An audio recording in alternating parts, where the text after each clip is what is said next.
Hello and welcome to Circuit Analysis Solutions. Now again we need to find the equivalent resistance between the terminals A and B.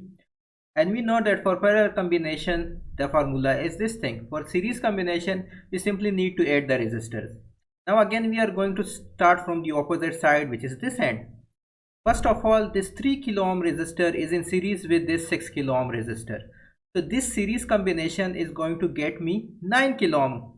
So I have replaced 9 kilo ohm in place of this 3 kilo ohm and this 6 kilo ohm, and these resistors are as it is.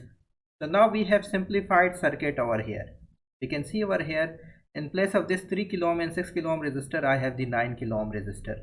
Now if we can see, these 9 kilo ohm and this 18 kilo ohm resistors are in parallel. So for parallel, the formula is to multiply both and divide by the sum. 18 plus 9.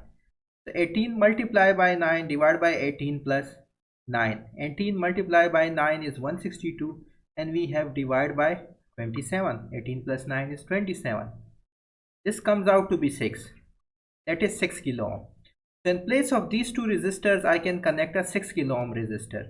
I am going to remove these two resistors and I am going to connect a 6 kilo ohm resistor over here. 6 kilo ohm resistor over here. Fine. Now this 6 kilo ohm, this 6 kilo ohm and this 10 kilo ohm resistor are in series. So we have 6 plus 6 plus 10, that is equal to the 22 kilo ohm. So between the equivalent resistance between A and B is equal to 22 kilo ohm. Between A B I have resistance of 22 kilo ohm, and that is our answer. Thank you. If you like my video, please subscribe to my channel.